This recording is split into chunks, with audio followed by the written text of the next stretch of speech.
In this AS Music Technology revision session, we're going to look at mixing and audio production.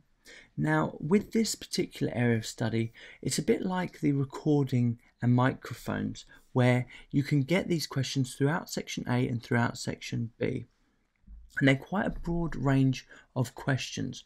One thing I say to my students is start with the sonic qualities. Okay, there are 4 of them, and pretty much all of these questions in some way can fit into them, so it's a really good reference point. Now, for those that don't know what the sonic qualities are, you have 4 of them. So the first one is the dynamic range, and any process within the dynamic range is really looking at how loud or how quiet something is and balancing the levels, okay, or the volumes. The next one, so number 2, is the frequency range. Now, the frequency range starts at 20 hertz and finishes at 20 kilohertz.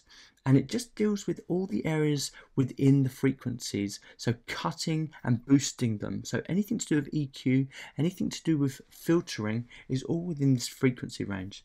The next one is the stereo field. The stereo is all about doing with where an instrument or sound or voice is placed within the left speaker, the right speaker, or dead down the center. So it's the panning aspect of it. And then finally, you have depth of field. Now, depth of field looks at the space. So it looks at what reverb's been applied or what room it's been recording in, and making sure that it's consistent.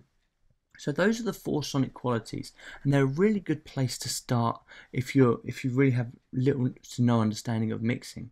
Okay. So when you're planning this, you're going to be looking at the following. You always, pretty much every year, you're going to get quite a lot of questions on the following subjects. I would say that this particular aspect of the exam is going to take approximately 20% of the mark. So you do need to have a good understanding of what compression is and how it works, and some of the dials, what noise gating is, how it works, and make sure you understand how it's controlled with the dials as well. EQs and filters. Now, this is an interesting one because some questions will ask you to kind of identify how something's been EQ'd or filtered. Okay, so obviously if it's quite a bright sound, it's had the low frequencies cut, and vice versa. So getting an understanding for how EQ works and listening to different EQ perspectives is a good idea as well. You will also get questions on map out where each of the instruments is in a particular mix. And then finally, you will get asked general effects questions, like kind of reverb or what kind of effects been applied on here. Is it a delay, or is it a chorus, or something like that? We will cover effects more detailed in a couple of sessions' time, but I've got a few resources in this one that's just going to cover that. Within the resources below, you are going to find lots of presentations, lots of videos to kind of help you understand each of these aspects, okay? There's also some quizzes, so have a go at the quizzes, and I've also included some common revision questions that have come from previous exams, so they're worth having a look at as well. So there's plenty to keep you going. Remember, write lots of notes, make sure your planning is concise, and that when you look back closer to the exam, you'll be able to kind of just quickly reference your notes and go, oh yeah, that's what it does, okay, for a quick reminder. Okay, so just to go over the kind of questions that you might get in this particular area. So here they are.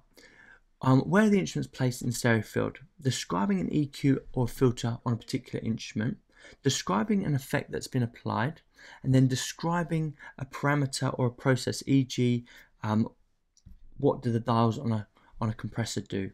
What do the dials on a gate do? Final thoughts then, a good place to start. And as I said in the beginning, a good place to start is just to know that there are 4 sonic qualities, and when you're asked a mixing or audio production question, it's going to fit into one of those. Almost 100% of the time, it will fit into one of those. So just to recap, dynamic range, frequency range, stereo field, and depth of field. Okay, that's all from me. So go through the resources below, start working through them, write down your notes. Once you've kind of consolidated all your information, have a go at doing one of the quizzes just to see how well you do. And I will see you in the next revision session.